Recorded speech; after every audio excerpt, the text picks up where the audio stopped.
दोपहर का वक्त है, आज रास्ते में जा रहा है, मन में ऐसा भाव है जाकर के मर जाऊंगा। दोपहर का वक्त है, जिस समय ये रामफल चला, चलते चलते आज मार्ग में प्यास लगाई, सामने एक सरोवर देखा, देख करके सरोवर को आज उसी में प्रवेश कर गया। पीत्वा जलम निष्णस्तम प्रजा दुखे न कर्षिता। जल पीकर के जैसे उत्तर हुआ, बाहर की ओर देखा, एक महात्मा का दर्शन किया, देख करके महात्मा को चरणों में प्रणाम किया। महात्मा ने कहा, प्रभु कहां जा रहे हो? चरणों को पकड़ लिया, पकड़ करके चल रहा कि रामफल रोने लगा, स्वामी जी। महात्मा ने कहा, क्यों रो रहे हो? रोने का कारण क्या है? रामफल ने आवाज लगाई, प्रभु आप हमसे पूछ रहे हो? बोले हाँ, तुमसे ही पूछ रहा हूं। जीवितम प्रजाहीनम भिग्राम च प्रजाम बिना। स्वामी जी, अगर मेरे रोने का कारण पूछ रहे हो तो एक बार ध्यान से सुनो। वो जीवन बेकार है जिस जीवन में कोई संग लेने वाला नहीं है, साथ देने वाला नहीं है। और प्रभु धिग्राम च प्रजाम बिना, वो घर बेकार है जिसमें बाल गोपाल नहीं है, प्रजा नहीं है, पत्नी नहीं है, वो घर बेकार है। और स्वामी जी, धिग्धनम चाल पत्यस्य धिग्कुलम संतति बिना। वो धन बेकार है जिस घर में कोई भोग करने वाला नहीं है, धन के द्वारा उपयोग करने वाला नहीं है। और बिहारी जी, वो संतति बेकार है, कुल बेकार है जिसमें कोई बालक नहीं है। ऐसा जीवन क्या जीवन है, ऐसा जीवन क्या जीवन है, जिसमें सुत ही पन लाओ। ऐसा जीवन क्या जीवन है, जिसमें सुत ही पन लाओ। ऐसा जीवन क्या जीवन है, जिसमें सुत ही पन लाओ। ऐसा जीवन क्या जीवन है, जिसमें सुख ही होत पन लाओ। ऐसा परवर क्या परवर है, जिसमें फल ही उत्पन्न ना हो। ऐसा परवर क्या परवर है, जिसमें फल ही उत्पन्न ना हो। ऐसा परवर क्या परवर है, जिसमें फल ही उत्पन्न ना हो। ऐसा परवर क्या परवर है, जिसमें फल ही उत्पन्न ना हो।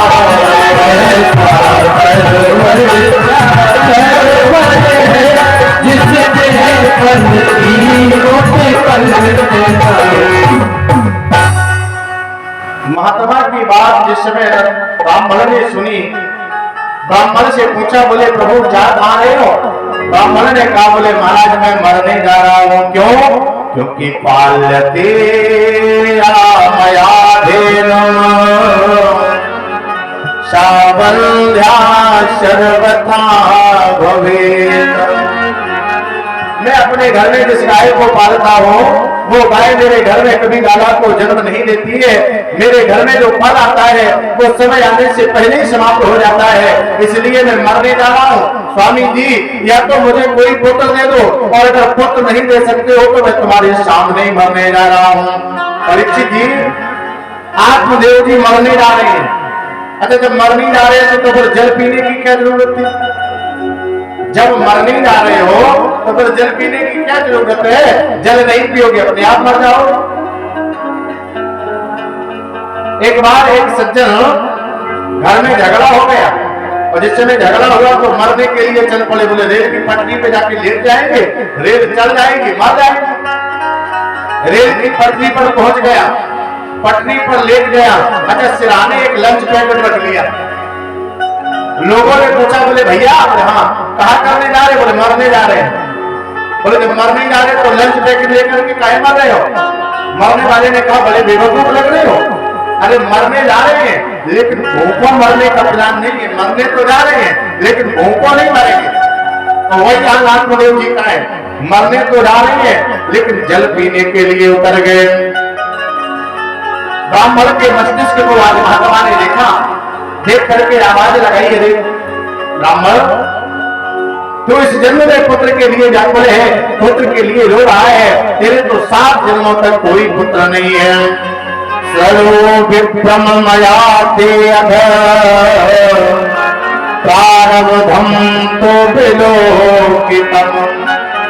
मैंने तेरा प्रारब्ध लिखा है, तो तेरा प्रारब्ध कह रहा है, सप्त जन्म अवधि तब पुत्रो नैव च नैव च। एक जन्म नहीं, 2 जन्म नहीं, तुम्हारे तो 7 जन्मों तक कोई पुत्र नहीं है। ब्राह्मण ने पांव पकड़ लिए, प्रभु अगर पुत्र नहीं मिलेगा तो तुम्हारे सामने सरोवर में डूब करके मर जाएंगे, तुम्हें ब्रह्महत्या लग जाएगी। महात्मा ने देखा ये जिद कर रहा है, एक झोली से फल निकाला, निकाल करके आत्मदेव के हाथ में रख दिया।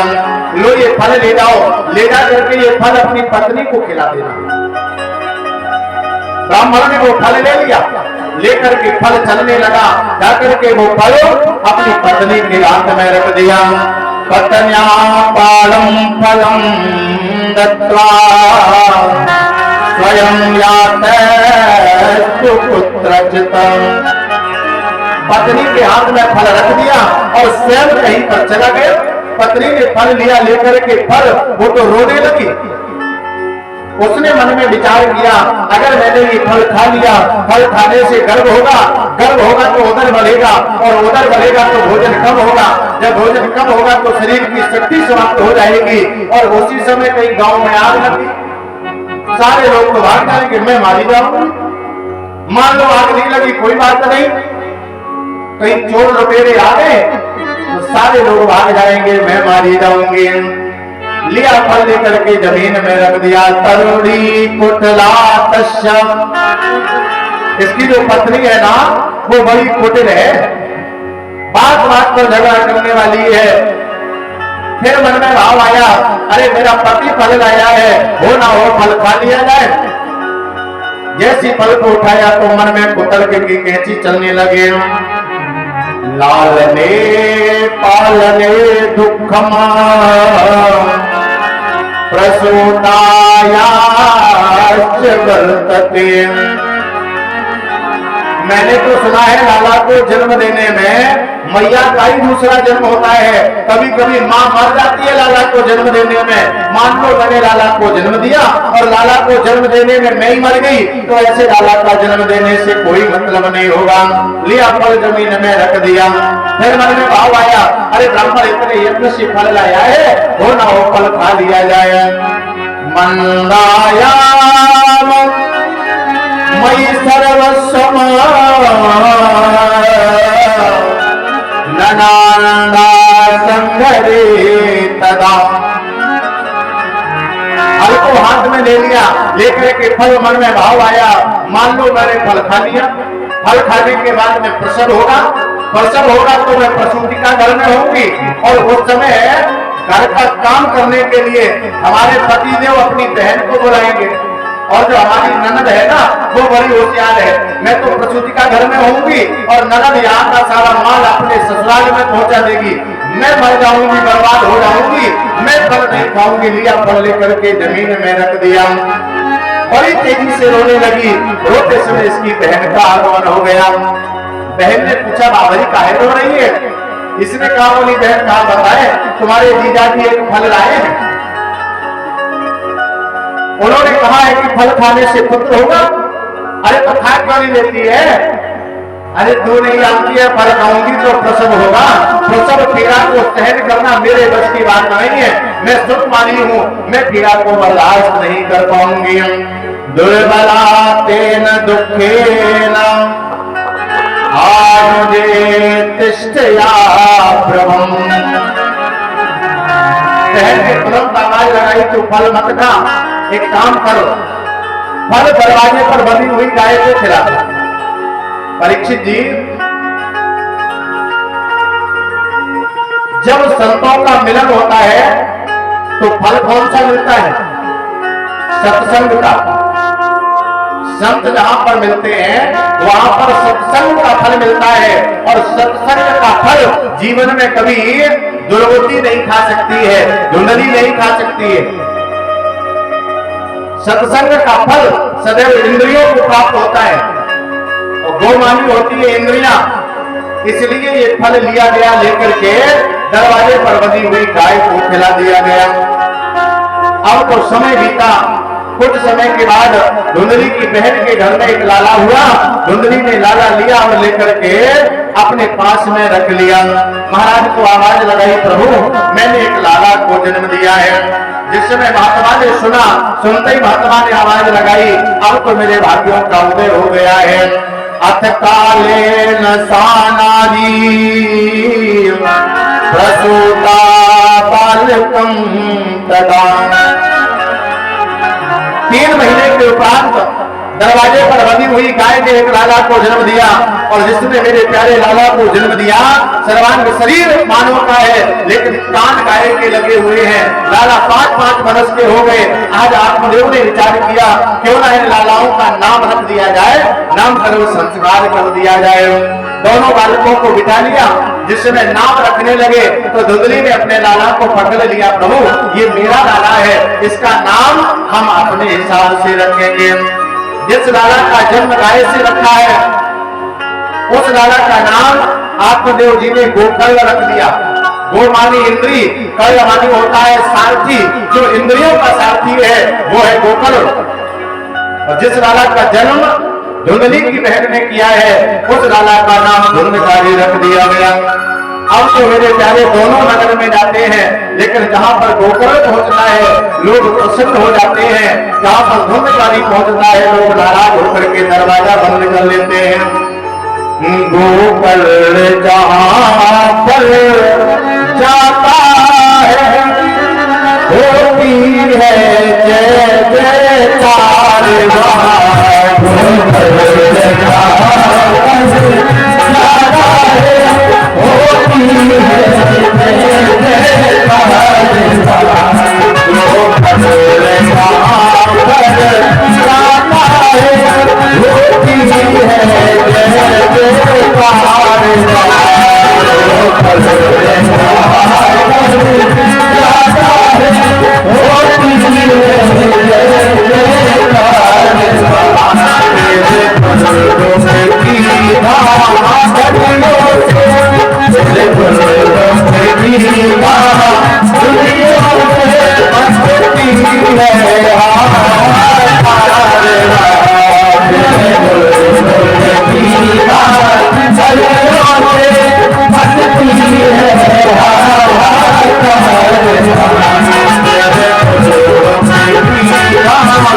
एक दिन को एक अंधा महात्मा रास्ते से जा रहा था। जिस समय धुंधकारी ने देखा, पास में पहुंच गया, आवाज लगाई, न ज्ञातम ब्रह्म यद ब्रह्म यदि मार्गम प्रदर्शिता। हे महात्मा, मैं तुम्हें रास्ता दिखा दूं। महात्मा ने कहा, लाला मेरा हाथ पकड़ लो और मुझे रास्ता दिखला दो। बालक ने पकड़ा हाथ और ले जा करके एक कुएं के किनारे खड़ा कर दिया। महात्मा यहाँ से सीधे चले जाना, तुम्हें तुम्हारा रास्ता मिल जाएगा। महात्मा ने चरण बढ़ाया और जैसे मेरे प्यारे चरण बढ़ाया जाकर के कुएं में गिर पड़ा। नगर के लोगों ने देखा, गांव में आकर के उदाहरण दिया आत्मदेव जी को, महाराज तुम्हारा जो पुत्र है ये बड़ा पागल है। अरे आज तो इसने एक महात्मा का प्राण कर दिया। अब तो उदाहरण से आत्मदेव परेशान हो गए। आपदेव जी ने लिया डंडा, लेकर के पास में बैठ गया। अरे लाला, तू लोगों को इतना परेशान करता है। बालक ने आवाज लगाई, पिताजी ये डंडा नीचे रख दो। क्यों? तुम हमें मारने जा रहे हो? बोले हाँ। तू अत्याचार करता है, अधर्म करता है, लोग घर में उलाहना देते हैं, तुझे नहीं डांटेंगे तो किसे डांटेंगे? बालक ने कहा, पिताजी सुनो, हिंसका शस्त्रधारी चंद दीना प्रपीड़का। अभी तक आपने हमें नहीं संभाल पाया है, लेकिन अब मेरा स्वभाव बदल गया है, मैं हिंसक बन गया हूँ। अगर तुम मुझे मारोगे तो मैं तुम्हें मारने में भी कसर नहीं छोड़ूंगा। अब आपदेव जी को लगा मुझसे बहुत बड़ा अपराध हुआ है। अरे ये मेरे घर का लाना, मेरे घर में जिसकी परवरिश हुई, ये इतना बिगड़ कैसे गया?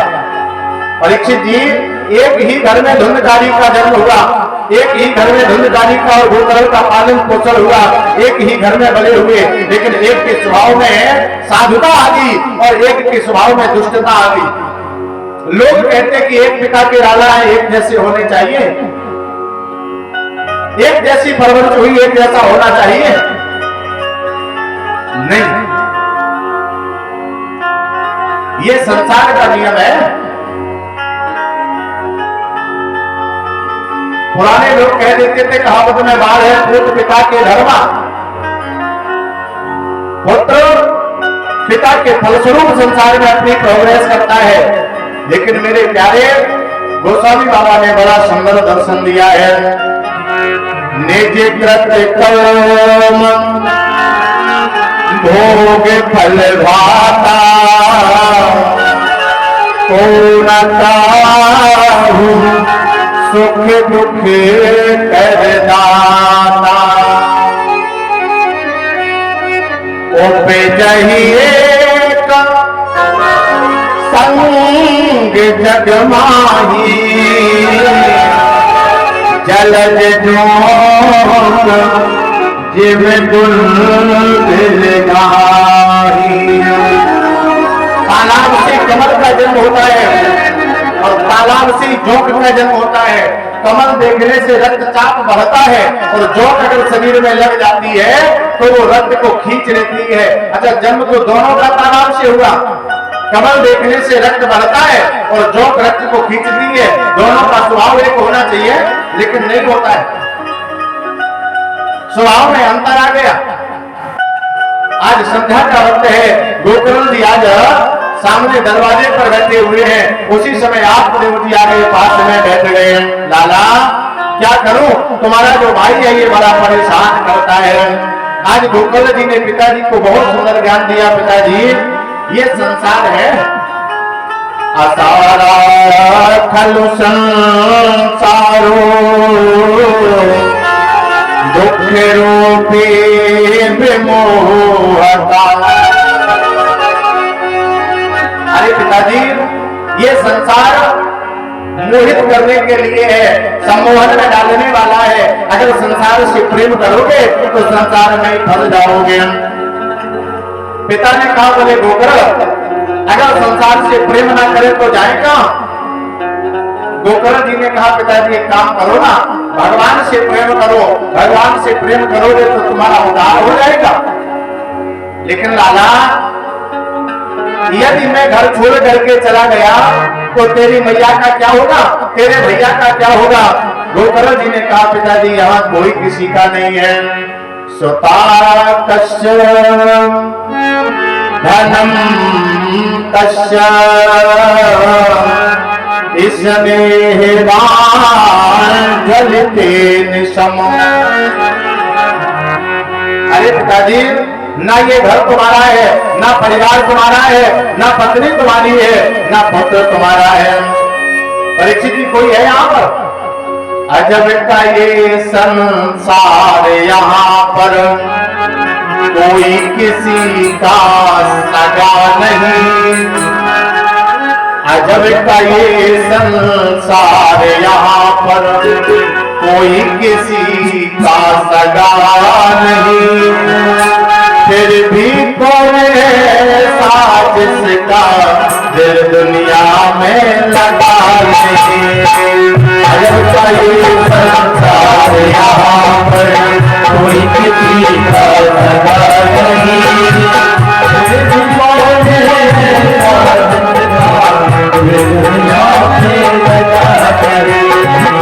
अजब का ये संसार यहाँ पर कोई किसी का सगा नहीं। फिर भी कौन है आज जिसका दिल दुनिया में लगा। अजब का ये संसार यहाँ पर कोई किसी का सगा नहीं। फिर भी कौन है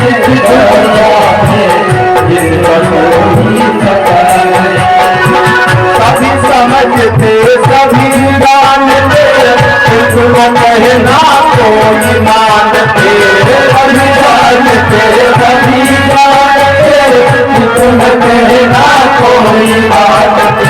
सभी समझते सभी जानते तुम कहना कोई मानते। सभी समझते सभी जानते तुम कहना कोई मानते। अपना बनाकर अपनों से ही, अपना बनाकर अपनों से ही किसने खाया लगा नहीं। फिर भी कौन ऐसा जिसका दिल दुनिया में लगा।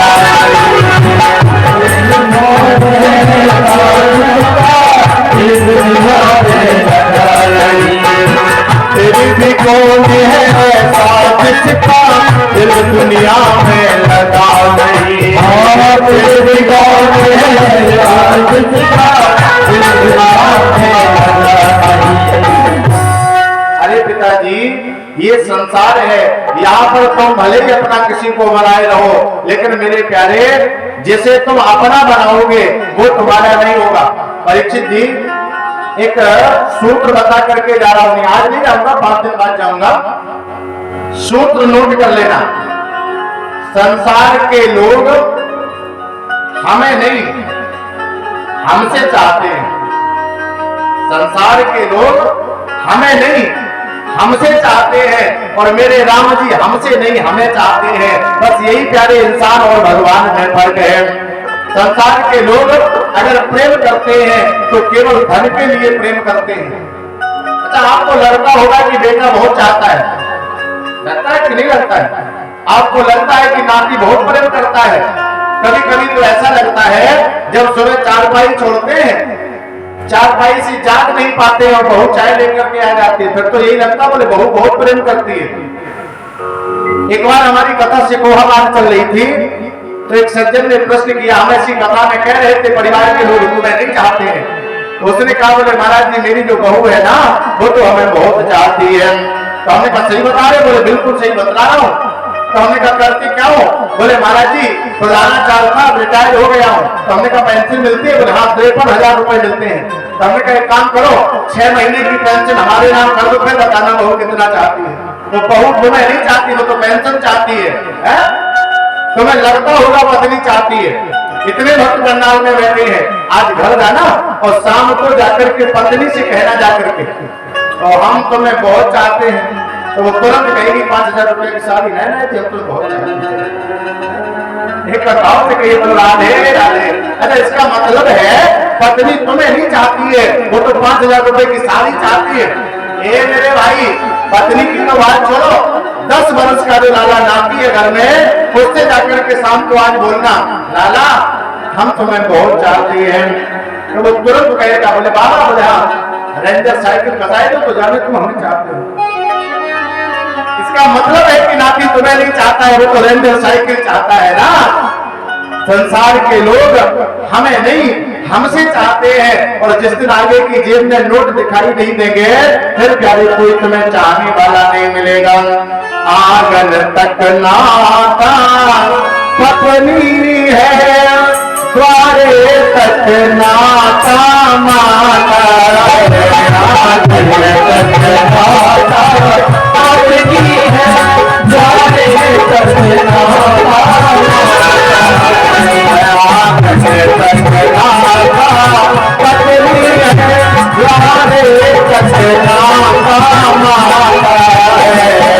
कष्ट कष्ट नाता सबकी है सारे कष्ट नाता मरे कष्ट कष्ट भर के सब जाते मरे कष्ट कष्ट भर के सब जाते तेरे हनुमान से आते लाता है मेरे हनुमान से लाता है मरे कष्ट कष्ट भर के सब जाते तेरे हनुमान से आते लाता है मरे कष्ट कष्ट भर के सब जाते तेरे हनुमान से आते लाता है। पत्नी साथ देती है तो आंगन तक, माँ साथ देती है तो दरवाजे तक, और बालक साथ देता है तो केवल शमशान भूमि तक। प्यारे फिर तो मेरे कर्म ही मेरे साथ जाएंगे। सुता कश्य धनम कश्य स्नेहवान जलते निशमम। गोकर्ण जी ने कहा पिताजी तुम पुत्र से प्रेम कर रहे हो, क्या ये पुत्र तुम्हारा है? तुम पत्नी से प्रेम कर रहे हो, क्या ये पत्नी तुम्हारी है? अरे पिताजी पत्नी और पुत्र की तो बात छोड़ो, यहाँ तक कि ये शरीर भी तुम्हारा नहीं है। देहेस्थिमांस रुधरे अभिमतिम त्यजत्वम जाया सुता दिशु सदा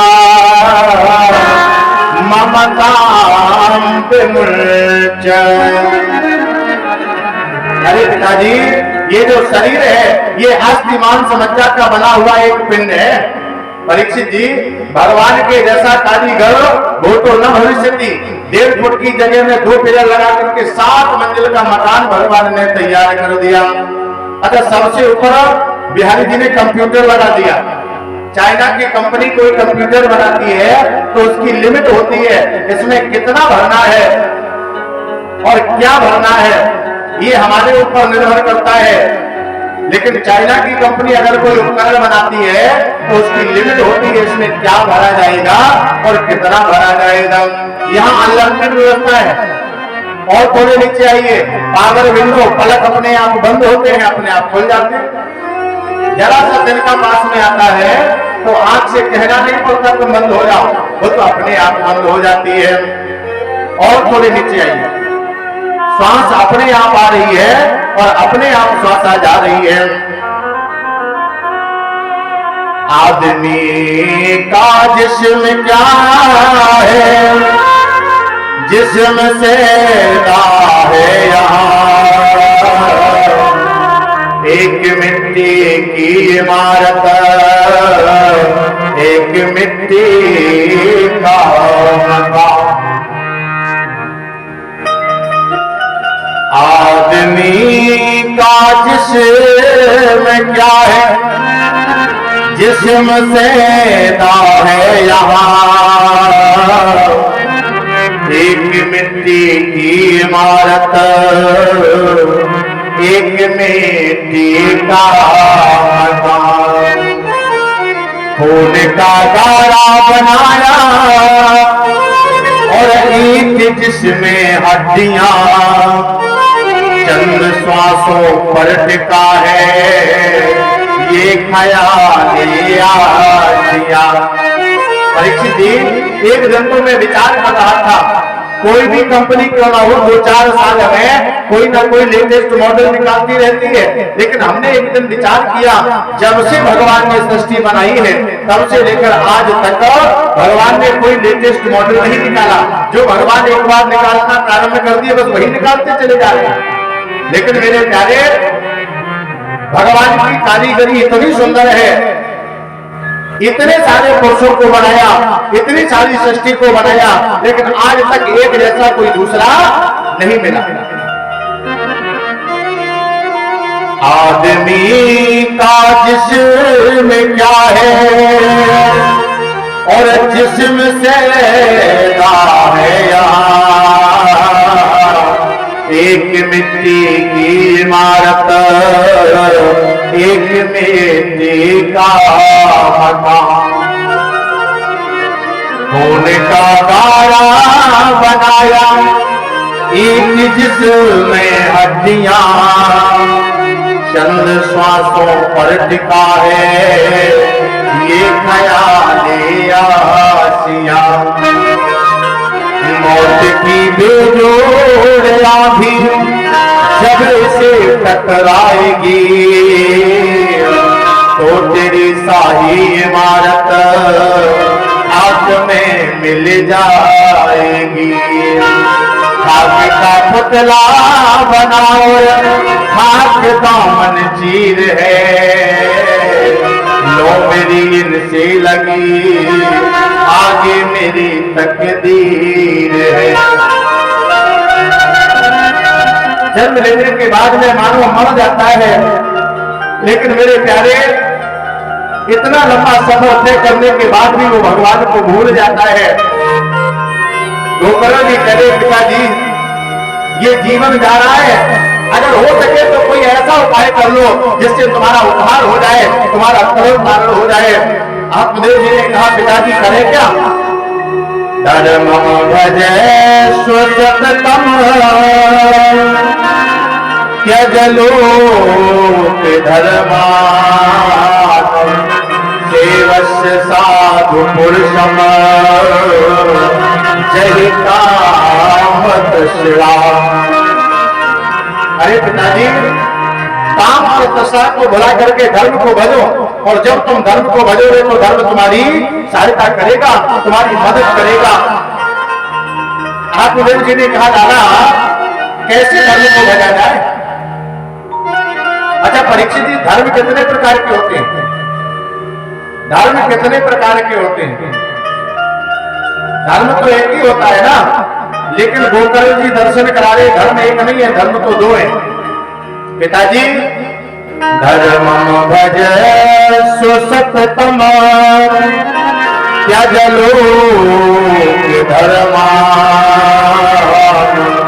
सेवस्य साधु पुरुषम जहि कामत श्राम।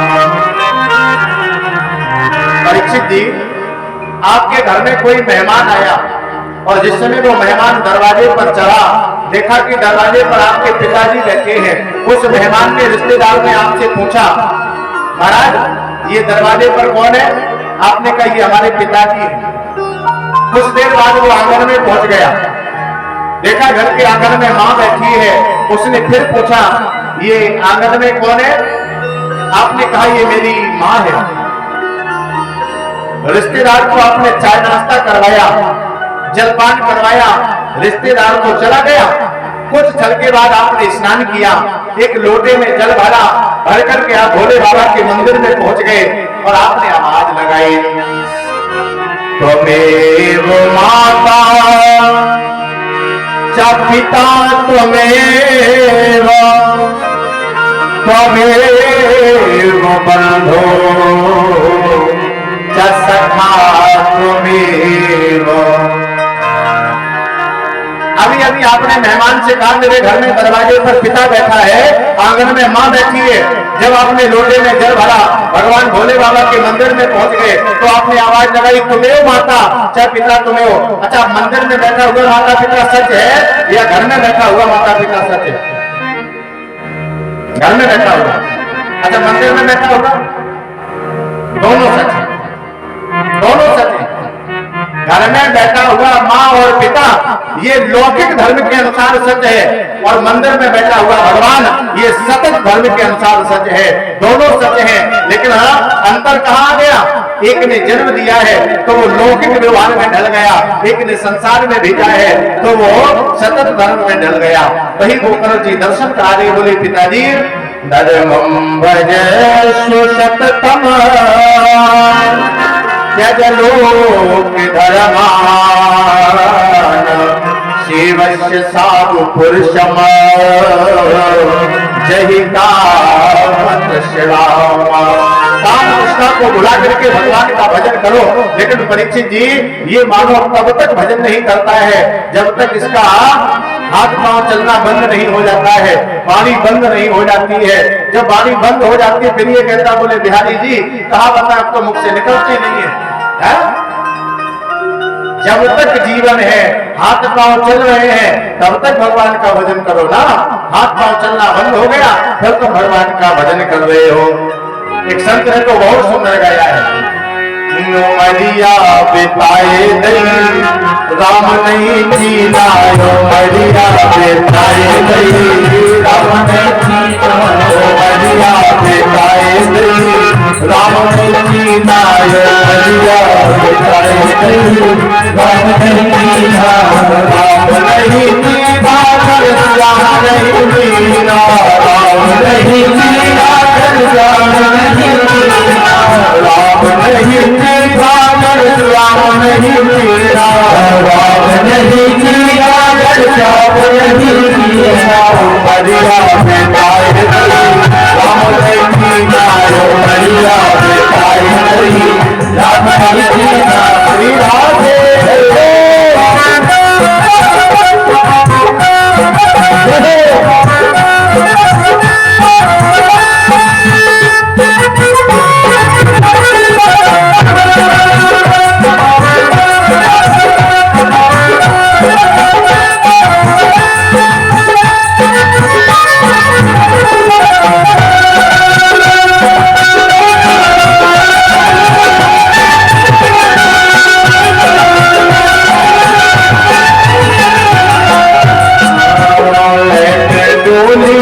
चली है बराती, लेके डोली जब चली है बराती, लेके डोली जब चली है बराती, लेके डोली जब चली है बराती।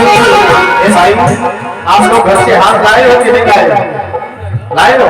कितने भक्त ऐसे जो हाथ लाए, जरा उठाना करो हाथ। अरे लाए हो तो बजाओ ना, और जो लोग नहीं लाए वो घर से फोन करके मंगवा लो ना, दूर थोड़ी तो आप जरा पास में ही है।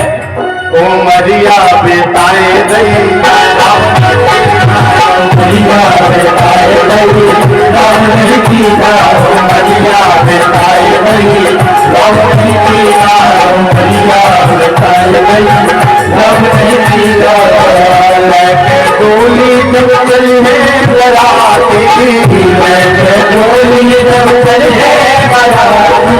आप लोग डोली जानते हो? डोली दो प्रकार की होती है, एक डोली तो संसार से रिश्ता जोड़ती है और एक डोली संसार से रिश्ता तोड़ती है। लेके डोली जब चली है बराती, लेके डोली जब चली है बराती।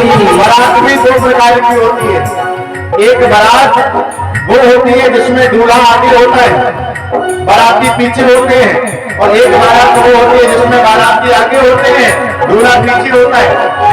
बाराती नच रहे होते हैं, दूल्हा हंस रहा होता है, और एक बारात दूल्हा आगे है, बाराती पीछे है, बाराती रो रहे हैं और दूल्हा सो रहा है।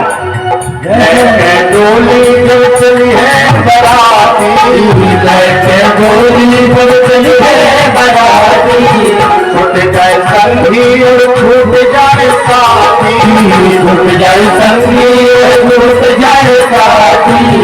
घर छूट गया, परिवार छूट गया, फिर भी अभिमान बाकी है। कहेगा बोले अभी कफन ऊपर पड़ा है ना, लेकिन जब शमशान में पहुंचता है तो मेरे प्यारे वो कफन भी साथ नहीं जाता है। चदरियों हटाए लई, चदरियों हटाए लई, राम नहीं जीना, ओ मरिया बिताए लई, राम नहीं जीना, ओ मरिया बिताए लई, राम नहीं जीना।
सारा जीवन चला गया लेकिन भगवान की ओर नहीं ताके। गोकर्ण जी ने कहा पिताजी युग तो हरे अनुदिनम परिचर्यासो श्री कृष्ण महापनियतम कसमस्य पाठातम। पिताजी घर छोड़ दो, घर छोड़ने के बाद में भगवान का भजन करो, भागवत जी के 10 स्कंद का पाठ करो, तुम्हारा उद्धार हो जाएगा। इतना कहकर के आत्मदेव जी ने घर छोड़ दिया। जब गोकर्ण जी ने देखा मेरा पिता चला गया, मेरी मानने वाला कोई है नहीं, तो आज गोकर्ण जी ने भी घर छोड़ दिया। धुंधकारी ने देखा शाम का वक्त है, पिता घर से चला गया, भैया घर से चला गया, अब कोई हमें डांटने वाला नहीं है। आज माँ के पास में पहुंच गया, आवाज लगाई माँ ये बता मेरे पिता के द्वारा कमाया हुआ धन कहाँ है? क्वादित्तम तिष्ठतम ब्रूहि निश्चेलतया न चेतम। अगर तू धन नहीं बताएगी तो मैं अभी मार मार करके तुझे यहीं पर दिल को समाप्त कर डालूंगा। माँ ने कहा लाला अभी चले जाओ, सवेरा होते ही मैं बता दूंगी तेरे पिता के द्वारा कमाया हुआ धन कहाँ है। और जैसे ही महाराज सुना, मैया ने रात का वक्त है, आज नींद नहीं आई, क्योंकि माँ जानती है इसका जो बेटा है वो अधर्म करता है और अधर्म के कारण सारा का सारा धन बर्बाद कर डालेगा। मैया ने आज रात के समय ही घर छोड़ दिया। कोपे पाताक्रतो रात्रो तेन सा निधनम गता। रात्रि का वक्त है, माँ चली जा रही है और मेरे प्यारे अंधेरा होने के कारण मैया को दिखाई नहीं पड़ा। जाकर के एक कुएं में माँ गिर गई और जैसी माँ गिरी तो मैया का प्राणांत हो गया। सवेरा हुआ जिस समय धुंधकारी को पता चला मेरी माँ मर गई है, धुंधकारी रोया नहीं, परम सुखंत हो गया। आज घर में 5 वेश्याओं को लाया, लेकर के वेश्याओं को आज घर में रख दिया और मेरे प्यारे वेश्या धवल करने लगा। एक दिन तो इसने वेश्याओं की पूर्ति करते करते एक राजा के राज में डाका डाला है। जिस समय राजा के राज्य में डाका डाला, वेश्याओं ने देखा धन तो बहुत है, लेकिन जिस समय राजा सुनेगा उस समय महाराज इसे पकड़ लिया जाएगा और राजा के साथ साथ में हमें भी जाना पड़ेगा। राजा की कार्यागार में मुझे भी रहना पड़ेगा। आज वेश्याओं ने मन में अपने भाव बनाया, हो ना हो धुंधकारी को ही समाप्त कर दिया जाए। संध्या का वक्त है, बारी मदरा का पालन करके जिसमें धुंधकारी घर में आया, 4 वेश्याओं ने आज चारपाई में जकड़ लिया। एक वेश्या जलते हुए अंगारे लेकर के आई, लेकर के अंगारे इसके मुख में डालने लगी। तपतांगार समूहांश्च तन्मुखे ही विचक्षिपा। जिस समय जलते हुए अंगारे उसके मुंह में पड़े, मोड़े में अंगारे पड़ते ही ये चिल्लाने लगा, कोई है हमें बचा ले, कोई है हमें बचा ले। आज अंगारों के पड़ते ही प्राणांत हो गया। वेश्याओं ने लिया धन, लेकर के धन वेश्याएं चली गई। राजा परीक्षित ने सुखदेव भगवान से प्रश्न कर दिया, भगवान आखिर धुंधकारी की ये दशा क्यों हो गई? सुखदेव भगवान दर्शन करा रहे हैं। उनकी ऐसी दुर्गति होगी जिनको प्यारी बेचा होगी। ऐसी दुर्गति होगी जिनको प्यारी बेचा होगी। ऐसी दुर्गति होगी जिनको प्यारी बेचा होगी। जिनको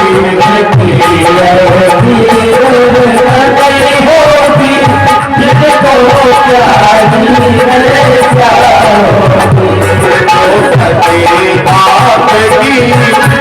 होगी।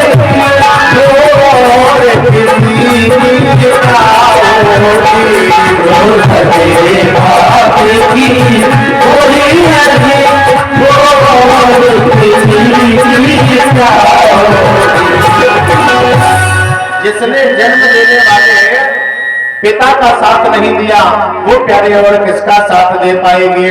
जिसने जन्म देने वाले का सम्मान नहीं रखा, जन्म देने वाले पिता का अपमान करके वो तुम्हारे साथ भाग करके जा रही है, क्या तुम्हें लगता है कि तुम्हारा साथ निभाएगी? जिसने जन्म देने वाले का साथ नहीं दिया। संत लोग तो बड़ा सुंदर दर्शन कराते हैं परीक्षित जी। देवियां देश की जाग जाए अगर तो युग स्वयं ही बदलता चला जाएगा। देवियां देश की जाग जाए अगर तो युग स्वयं ही बदलता चला जाएगा। और पत्नियां देश की जाग जाए अगर तो पति स्वयं ही बदलता चला जाएगा। पत्नियां देश की जाग जाए अगर तो पति स्वयं ही बदलता चला जाएगा। वेश्याओं ने धन दिया लेकर के वेश्याएं तो चली गई, लेकिन मेरे प्यारे नगर के लोगों ने देखा, देखते ही घर को खोला तो आज धुंधकारी का पार्थिव शरीर पड़ा हुआ है। नगर के लोगों ने आज घर को संभाला, पार्थिव शरीर को लिया, अंतिम संस्कार किया है। आज अस्थियों को लेकर के गया में पिंडदान करने के लिए चल पड़े। यही पर आज गोकर्ण जी से मुलाकात हो गई। जिस समय गोकर्ण जी ने सुना मेरा भैया मर गया है, नेत्र सजल हो गए, आज पिंडदान किया, गया में तर्पण करवाया, गया श्राद्ध किया, लौट करके आज गोकर्ण जी जिस समय उत्तम नगर में आए हैं, संध्या का वक्त है, चारपाई को डाल करके आंगन में लेट गए। देखा आज सामने से एक प्रेत, कभी कभी मेरा बनता है, कभी हाथी बनता है, कभी बकरा बनता है, आकर के सामने गोकर्ण जी को परेशान कर रहा है। सकरन में सकरन हस्ते सकरच्चा महिषो भवतम। कभी इंद्र बनता है, कभी अग्नि बनता है, कहीं मानव बनकर के बड़ी तेजी से रोने लगता है।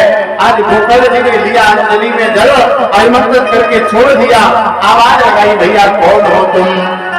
किम्बा प्रेता पिशाचो वा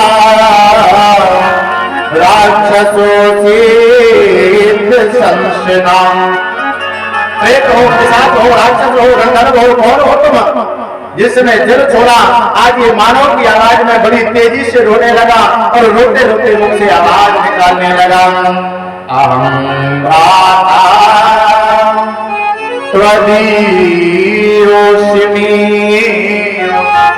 धुंधकारी नामता। अरे भैया, मैं तुम्हारा भैया हूँ, मेरा नाम धुंधकारी है। गोकर्ण ने जैसे ही सुना, सुनते ही आवाज लगाई, भैया ये स्वरूप तेरा किसने बना दिया है? मैंने तो गया में पिंडदान किया, तर्पण करवाया, तेरे लिए श्राद्ध किया, फिर भी तेरा उद्धार नहीं हुआ। परीक्षित जी, क्या गया में पिंडदान करने से जीवात्मा का उद्धार नहीं होता है? गया जी में पिंडदान करने से क्या जीवात्मा का उद्धार नहीं होता है? हो जाता है। श्राद्ध करने से क्या उद्धार नहीं होता है? हो जाता है। फिर आखिर धुंधकारी का क्यों नहीं हुआ? क्योंकि जिस समय वहां आचार्यों ने पिंडदान करवाया, गया श्राद्ध करवाया, गोकर्ण जी से पूछा तुम्हारा गोत्र क्या है, तो गोकर्ण जी ने अपना गोत्र बता दिया, जबकि ये धुंधकारी मौसी का लाला था, इसका गोत्र नहीं मिला। और जब गोत्र नहीं मिला तो इसे पूजा का फल नहीं मिला। आपके घर में कभी भी कोई पूजा हो, चाहे वो सत्यनारायण की कथा क्यों ना हो, चाहे वो घर में होने वाला हवन क्यों ना हो, लेकिन मेरे प्यारे जिस समय आचार्य जी संकल्प पढ़े, संकल्प पढ़ते समय आपको ध्यान देना है पंडित जी क्या गोत्र बोल रहे हैं, क्या नाम बोल रहे हैं। जो बोला जा रहा है वो मेरा गोत्र है या नहीं है, मेरा नाम है या नहीं है। पूजा चाहे जैसी हो इससे कोई मतलब नहीं है, लेकिन अगर गोत्र मेरा होगा, नाम मेरा होगा तो उस पूजा का फल हमें जरूर मिलेगा। धुंधकारी के जीवन में उस पूजा का फल नहीं मिला क्योंकि इसका गोत्र नहीं मिल पाया। कर्मणो नास्ति संस्था में महाज्ञाने विवर्तिना लोकानां हिंसकासु अहम् स्त्रीभिः दुःखेन मारिता। आज धुंधकारी ने सारा हाल सुना दिया और जिसने मेरे प्यारे हाल सुना, सुनकर के हाल गोकर्ण जी रोने लगे, बोले भैया अभी तुम चले जाओ, सवेरा होते ही मैं तुम्हारी मुक्ति का कोई साधन ढूंढ लूंगा। सवेरा हुआ, आज हर नित्य क्रिया से निवृत्त होकर के एक लोटे में जल भर लिया, भर करके जल आज सूर्य भगवान को अर्पण किया है। सूर्य भगवान के वेग को रोक लिया, रोकते ही वेग सूर्य भगवान ने आवाज लगाई, अरे गोकर्ण क्या चाहते हो। गोकर्ण ने कहा, बोले महाराज मेरे भैया का अवतार होना है और हमें कुछ नहीं चाहिए। सूर्य भगवान ने आवाज लगाई, अरे गोकर्ण अगर तुम वास्तविक अपने भैया का उद्धार चाहते हो तो एक काम करो ना, श्रीमद् भागवतानुमते सप्ताह वाचनम कुरु। अपने भैया को श्रीमद् भागवत की कथा सुना दो और उस कथा से तेरे भैया का उद्धार हो जाएगा। सूर्य भगवान को चल पड़े। आज गोकर्ण जी ने उत्तम नगर में भैया का उद्धार करने के लिए भागवत का आयोजन करना प्रारंभ कर दिया। दिनांते रक्षिता गाथा तथा चित्रम बभूवा। सुबह का वक्त है, गोकर्ण जी ने कथा को प्रारंभ किया।